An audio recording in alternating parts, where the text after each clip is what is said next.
এখন আমরা আলোচনা করব পেজ নম্বর 307 307-এর ইংলিশ মানে পেজ নিয়ে আলোচনা করব, ইংলিশের পুরো কমপ্লিট সলিউশন নিয়ে। তো দেখো তোমরা এখানে দিয়েছে আওয়ার রানওয়ে কাইট থেকে সিন প্যাসেজ। তোমরা একটা জিনিস মাথায় রাখো যে রানওয়ে কাইট এবং ক্যাট বারবার কিন্তু রিপিট হচ্ছে সিন প্যাসেজে, এবং সি ফেভার এবং স্নেল হচ্ছে মানে পোয়েমের সিন প্যাসেজে রিপিট হচ্ছে। তো চলো আমরা এখানে এমসিকিউতে চলে যাই। এখানে ফার্স্ট কোশ্চেন বলেছে every summer the narrator and her brother had some school project, secret works, hobby, new friends. তাহলে রাইট অ্যান্সারটা হলো hobby. The source of the above text is the big half moon, our runaway kite, father's help, the kite runner. The right answer is কিন্তু our runaway kite. Here the storyteller is Philippa, Claudie, Mimi and Esther. The right answer is কিন্তু Philippa. Philippa কিন্তু এই গল্পের speaker. The big half moon looked lovely during spring, summer, winter. The right answer winter, autumn. Right answer কিন্তু summer. Claudie was taught how to make kite by his best friend, his sister Philippa, his cousin Dick, a boy who lived on the mainland. The right answer কিন্তু a boy who lived on the mainland. ঠিক আছে, এরপর বলছে complete the following sentence within information from the text. First question হলো দে pasted. তাহলে এখানে তোমরা scene প্যাসেজে চলে যাও। দেখো সিন প্যাসেজে তোমরা একদম সেকেন্ড প্যারাতে দেখো ওই ব্ল্যাক করে দেওয়া আছে, কি বলেছে না we pasted gold tinsel star.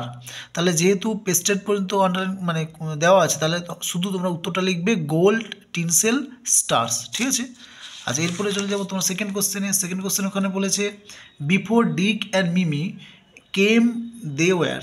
তাহলে এখানে তোমরা চলে যাও সিন প্যাসেজে। দেখো সিন প্যাসেজে উত্তরটা দেওয়া আছে একদম প্রথমের দিকে বলা আছে, দেখো we were crazy about kites. তাহলে এখানে তাহলে উই ওয়্যার দেওয়ার দরকার নেই, তোমরা ড্যাশ করে লিখবে ক্রেজি অ্যাবাউট কাইটস। ঠিক আছে, এরপরে চলে যাও তিন নম্বর কোশ্চেনে বলেছে they would play dash with kites. তাহলে দেখো তোমরা চলে যাও এখানে অ্যান্সারে। দেখো এখানে বলেছে তাহলে উই উড প্লে, তাহলে এটা দেওয়ার দরকার নেই, তোমরা জাস্ট আন্ডারলাইনটাই দেবে ব্ল্যাক, সেটা হলো স্ক্রিপউইক্ট mariners signalling to each other. ঠিক আছে, ওকে। আচ্ছা এরপরে চলে যাও নেক্সট কোশ্চেনে। এখানে ট্রু ফলস দিয়েছে প্রোজ থেকে। ট্রু ফলসে কী আছে না, এখানে ফার্স্ট কোশ্চেন হলো the big lovely kite was covered with turquoise paper. এটা কিন্তু ফলস, এটার সাবরিজ স্টেটমেন্ট দিয়েছে। দেখো এখানে এই যে দেখো এখানে সাবরিজ স্টেটমেন্ট দিয়েছে, রেড মার্কিং করে দেওয়া আছে এটা উপরে, সেটা হলো যে we had a kite that was big and covered with lovely red paper. ঠিক আছে, আচ্ছা নেক্সট কোশ্চেনে চলে যাও ট্রু ফলসে। তাহলে নেক্সট কোশ্চেন বলেছে the kite was torn because Philippa's elbow went to it. তাহলে এখানে ফিলিপা মানে স্পিকার মানে বক্তা। ঠিক আছে, এটা ট্রু হবে। তাহলে সাবরিজ স্টেটমেন্ট দেখো চলে যাও তোমরা, এখানে দেওয়া আছে দেখো এই যে রেড মার্কিং করে দেওয়া আছে, my elbow went clear through the kite making a big hole. তাহলে এখানে আছে মাই এলবো, তাহলে মাই এলবো মানে ফিলিপাস এলবো, কেন ফিলিপা এখানে স্পিকার। ঠিক আছে, তাহলে এটা true.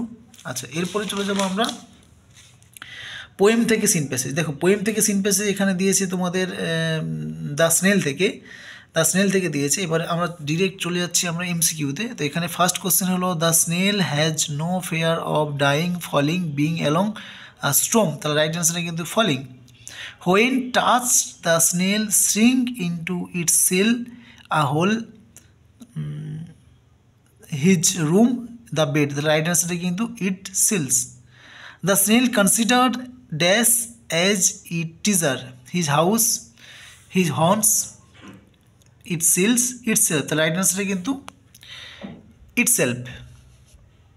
Next question when the snail feels displeasure it ক্রুয়েলস faster change colour bite retreats in the house. তাহলে রাইট অ্যান্সারটা কিন্তু রিট্রিটস ইন দ্য হাউস। এরপরে আমরা চলে যাব আনসিন প্যাসেজ। হ্যাঁ, তো আনসিনের প্রথমে আমরা চলে যাব এমসিকিউতে। এখানে ফার্স্ট এমসিকিউ বলে দেওয়া আছে দ্য খোল ইজ এ টাইপ অফ, এটা দু একটা অ্যান্সার হবে, সেটা হলো মিউজিক্যাল ইনস্ট্রুমেন্ট। দ্য টার্ম মিষ্টি মিনস, এক একটা উত্তর হবে সেটা হলো সুইট ডেলিকেসিস। তিন নম্বর কোশ্চেন হলো rasgulla is spongier in Kolkata than, এর উত্তরটা কিন্তু ডিটটা হবে, সেটা হলো other parts of Bengal. Name of Rimi Dutta's বনিক্স books mention here is, the right অ্যান্সারটা হলো সিয়ারটা, সেটা হচ্ছে রসবঙ্গ। নেক্সট হলো তোমরা নেক্সট কোশ্চেন চলে যাও, রিমি দত্ত বনিক্স books does not focus on, right অ্যান্সারটা কিন্তু সিয়ারটা, সেটা হলো religious variation. And the last question হলো দ্য কালার অফ লাচ্চা, ভুল বললাম, the colour of langcha in Shaktigarh is, right answer হলো ব্ল্যাক। তাহলে এবার আমরা চলে যাব নেক্সট আনসিন থেকে ট্রু ফলসে। তো ফার্স্ট কোশ্চেন হলো এখানে some sweet shop seller sugar free variant to their classic sweet now, এটা একদম ফলস, এ সাপোর্টিং স্টেটমেন্ট চলে যাও তোমরা, এখানে দেওয়া আছে দেখো,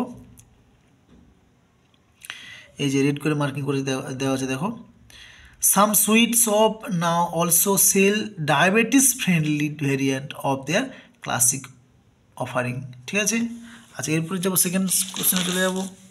এখানে সেকেন্ড কোশ্চেন বলেছে যে pedas taste the same in all the temple of Bengal, এটা ফলস, এর সাপোর্টিং স্টেটমেন্ট দেখো এখানে দেওয়া আছে, এই যে pedas in all Bengali temples taste different, ঠিক আছে বেশ। এরপরে চলো নেক্সট কোশ্চেন এখানে বলেছে rasgulla has been awarded a GI tag for rasgulla, Bengal has been awarded a GI tag for rasgulla, এটা একদম ট্রু, জিআই ট্যাগ পেয়েছিল রসগোল্লা। তাহলে এই সাপোর্টিং স্টেটমেন্টটা তোমরা চলে যাও, এখানে দেওয়া আছে দেখো, এই যে Bengal has been awarded a GI tag for this juicy delight the rasgulla, ঠিক আছে বেশ। এরপরে আমরা চলে যাব আনসিন থেকে এসএ কিউতে, 4টে এসএ কিউ, সেগুলো সলভ করে নিই। তো এই আনসিনের এসএ কিউগুলো কিন্তু আমরা কি করছি না, আমরা লিখে করছি না, এটা একদম সহজ আছে, তাই আমি বইয়ে বলে দিয়েছি দাগ নম্বর দিয়ে, তোমরা একবার দেখে নাও। তো ফার্স্ট কোশ্চেন হলো what role do sweets play in Bengali household, এর উত্তরটা তোমরা চলে যাও, দেখো আনসিন প্যাসেজে একদম প্রথমে 4 line, the bond between Bengalis and sweets seem almost eternal in Bengalis household, mishti often mark both beginners and the culminations. The world revolves around them. Sweets are the most inessential part of the Kolkata's culture, ঠিক আছে, এটা হলো ফার্স্টের উত্তর।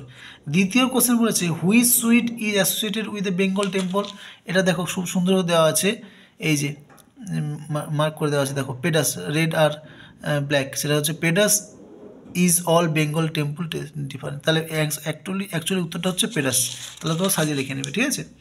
আচ্ছা এরপরে চলে যাও তোমরা নেক্সট কোশ্চেনে বলছে describe the langcha sweet of শক্তিগড়ের ল্যাংচার বর্ণনা চাইছে। তো তোমরা এর উত্তরটার জন্য তোমরা চলে যাবে এখানে, দেখো এই যে ব্ল্যাক আন্ডারলাইন করে দেওয়া আছে, the langcha one by in Kolkata sweet Kolkata resembles a bolster and usually brown in color, but the Shaktigad this sweet resembles the khol, the musical instrument, and look blacker, এটা লিখলেই হবে, ঠিক আছে। আচ্ছা এরপরে চলে যাবো লাস্ট কোশ্চেনে কি বলেছে, লাস্ট কোশ্চেন বলেছে what unique feature does the pay the in Bengali temple, তাহলে এটা আবার উত্তরটা সেম, এটা দুটো পর্ব একই উত্তর, মানে 2-এর উত্তর আর 4-এর উত্তর একই, সেটা হলো feathers in all Bengalis temple test different, ঠিক আছে।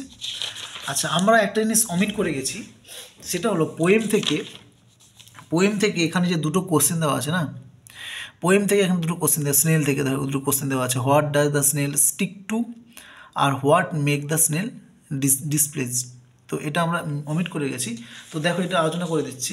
তো এখানে ফার্স্ট কোশ্চেন বলেছে what does the snail sticks to, তাহলে রাইট অ্যান্সারটা হলো the snail sticks to grass leaves fruits and walls, the snail stick close to them this surface and does not fear falling as if it is grow there.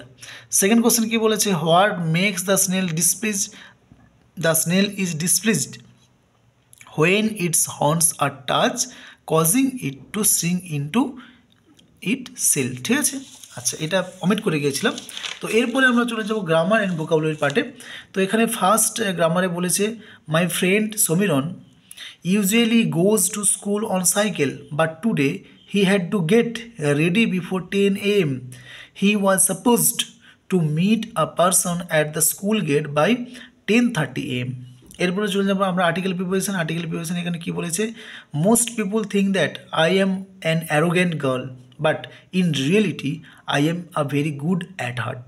এরপরে বলেছে ডুয়েস directed এবং তোমাদের phrasal verb. তো এটা আমরা solve করে নিই।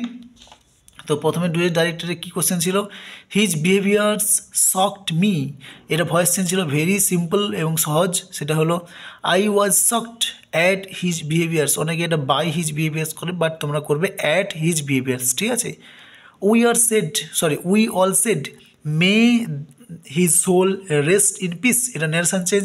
তাহলে এই রাইট অ্যান্সারটা হলো we all prayed that his soul might rest in piece. এরপরে কোশ্চেন হলো mister Das was the first person who raised the objection, এটা সিম্পল সেন্টেন্সে করতে হবে। তাহলে রাইট অ্যান্সারটা কী হবে, at first mister Das raised the objection. এরপরে আমরা চলে যাব, এখান থেকে ফ্রেজাল ভার্ব দিয়েছে, এখান থেকে তিনটে ফ্রেজাল ভার্ব কী কী না, প্রথমে হলো এস্টাবলিশড হলো সেট আপ, আর লুক লাইক সেটা হলো টেক্স আফটার, এরপর হলো রিজেম্বলস হলো তোমাদের কল আপ। তোমরা ফ্রেজাল ভার্বটা ভালো করে করবে। ঠিক আছে, আচ্ছা এরপরে যে মোস্ট ডিফিকাল্ট পার্ট সেটা হলো ওয়ার্ড মিনিং। তো দেখো এখানে ওয়ার্ড মিনিংয়ে প্রথমে বলেছে অমর্ত্য সেন বললাম, ওয়ার্ড মিনিংয়ে চলে যাও। এখানে ফার্স্ট ওয়ার্ড মিনিং আছে হ্যাজ আ সিমিলার অ্যাপিয়ারেন্স। তাহলে হ্যাজ আ সিমিলার অ্যাপিয়ারেন্সের সিমিলার ওয়ার্ডটা হবে রিজেম্বলস। দেখো এখানে রিজেম্বলস বলে দেওয়া আছে, রিজেম্বলস এটা এক একটা। সেকেন্ডটা দেওয়া আছে, এখানে সেকেন্ডটা কী বলা আছে, ডিপলি ওভেন। তাহলে ডিপলি ওভেন এখানে এর ফ্রেজাল ভার্ব মানে সিমিলার ওয়ার্ডটা হবে, হ্যাঁ তোমরা চলে যাও একদম, দেখো ইনগ্রেনস একদম উপরে মার্ক করা আছে, দেখো ইনগ্রেন। আচ্ছা এরপরে নেক্সট যে সিমিলার ওয়ার্ড সেটা হলো এক্সাম্পলের সিমিলার ওয়ার্ড তোমরা চলে যাও, এখানে দেখো ইনস্ট্যান্ট দেওয়া আছে, ইনস্ট্যান্ট। ঠিক আছে, এরপর লাস্ট যে সিমিলার ওয়ার্ড সেটা দেওয়া আছে কি, লাস্ট সিমিলার ওয়ার্ড দেওয়া আছে আর disease of high blood sugar level, এটা নিশ্চয়ই ডায়াবেটিস হবে। তোমরা এই যে দেখো ডায়াবেটিস দেওয়া আছে এখানে, ডায়াবেটিস। ঠিক আছে, তো এগুলো ভালো করে তোমরা প্র্যাকটিস করো, বারবার বলছি ভালো করে প্র্যাকটিস করো পেজগুলো, এর মধ্যে থেকে তো কমন পেয়ে যাবে। আচ্ছা এরপর রাইটিং কী দিয়েছে এখানে এবার দেখে নেই। রাইটিং এখানে দিয়েছে paragraph writing impact of mobile phone on student life, এটা ইম্পর্টেন্ট আছে, করে যাও। আর এরপরে দিয়েছে স্টোরি রাইটিং, অবশ্যই ইম্পর্টেন্ট, এবং বায়োগ্রাফি মহাশ্রেয়া দেবী অবশ্যই ইম্পর্টেন্ট। তিনটেই প্র্যাকটিস করো এই পেজ থেকে। ওকে, থ্যাংক ইউ।